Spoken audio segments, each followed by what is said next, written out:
Can you hear me now? Learn lasting listening skills. So why is listening so challenging? There are many reasons that listening can be challenging. The first is noise. Noise from any source outside of yourself can be so distracting that it may be hard to hear. The second reason that listening can be challenging is a hearing impairment. Hearing impairments are caused by physical and health ailments. Another reason that listening can be challenging is information overload. Too much information taken in too fast and over an extended period of time is information overload. You can only focus your attention for so long before your mind wanders off. Another reason that listening can be challenging is because the message may be complex. Sometimes complex messages contain too many issues and details and include foreign or technical jargon that can easily confuse and lose listeners. Listening can also be challenging because of personal reasons. Sometimes you may have your own immediate concern. Problems can also make it difficult to give your full and undivided attention toward another person.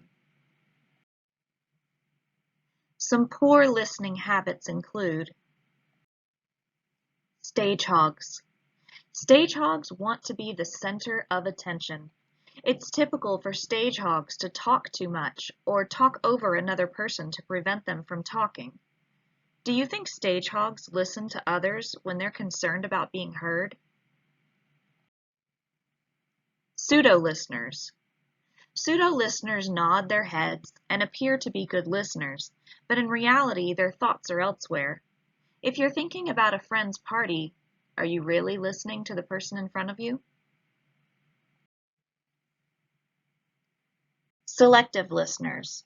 Selective listeners only pick out parts of a message that interest them and reject the rest. Beware, a selective listener will choose certain words out of the original conversation and use it to their advantage.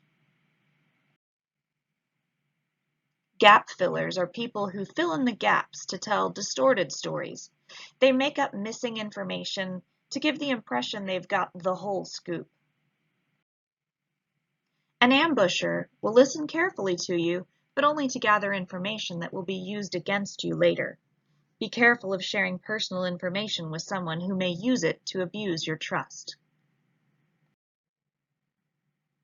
Defensive listeners. When listening to others, defensive listeners take innocent comments and interpret the comments as personal attacks on themselves.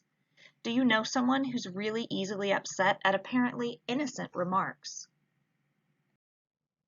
Why is listening so important? To understand and retain information. Whether you're a student or a professional in the work world, people who listen well are far more successful than their non-listening counterparts. To build and maintain relationships.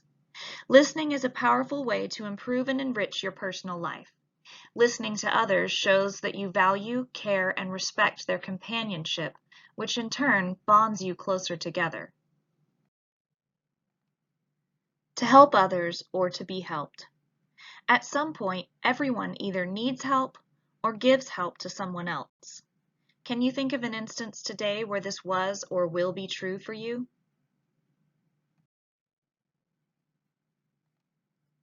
To problem solve. By participating in problem resolution, you will grow and benefit by learning to be more resourceful. To respond. Actively listening to what someone has to say puts you in a better position to give accurate and timely feedback. To evaluate messages. As a message is received, it's interpreted on many levels. For instance, you must decide if you need to take action, if it's just good information to know and remember, or even if the message is credible. Evaluating what you hear is an ongoing process which can be influenced by learning good listening habits. So what are some good listening habits? First, ask questions. Why? Because it helps to clarify meanings. It helps to seek correct answers. It helps gather more facts and details. It helps to give the listener more information. It helps encourage further explanation and discovery, and increases learning about others' thoughts and feelings.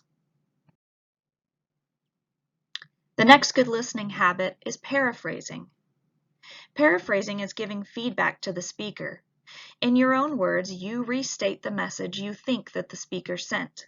While it might seem unnecessary to repeat a message, the intent is to clarify information.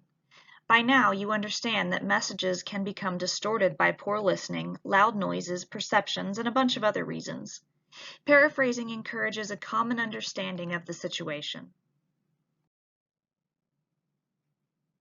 I need you to help me wash our car today.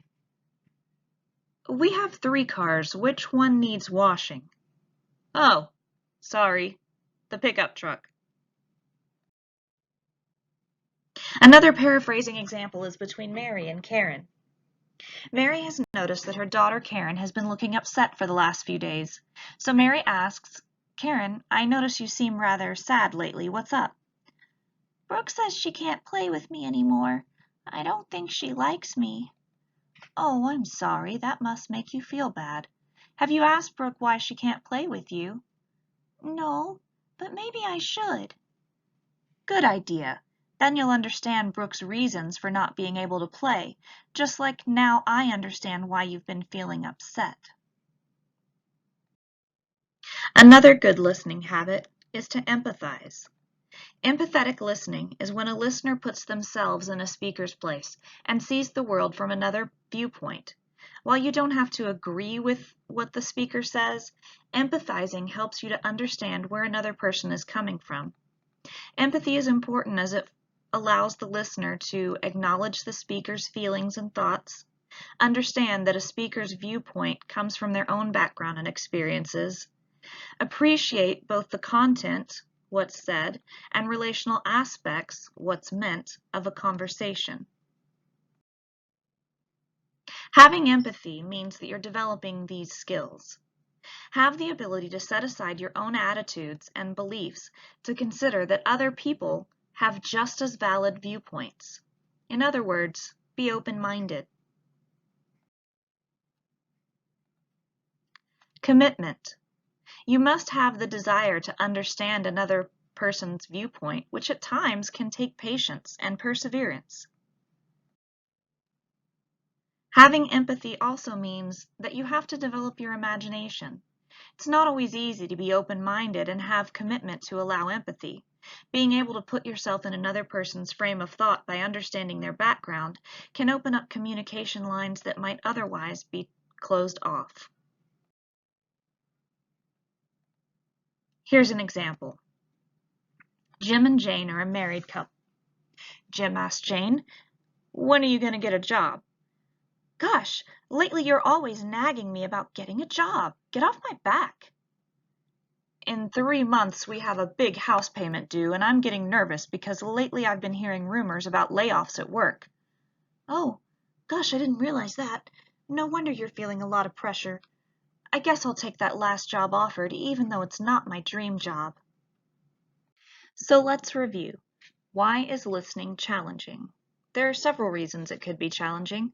Noise from outside sources, hearing impairments, information overload, complex messages, or personal reasons, such as daydreaming. Why do we listen? We listen to understand and retain information, to build and maintain relationships, to help others or to be helped, to problem solve, and to respond. Good listening habits to develop are asking questions, paraphrasing, and having empathy. Permission has been granted from Patty Ann's pet project for use of the content in this slideshow. Please visit pattyann.net for more information.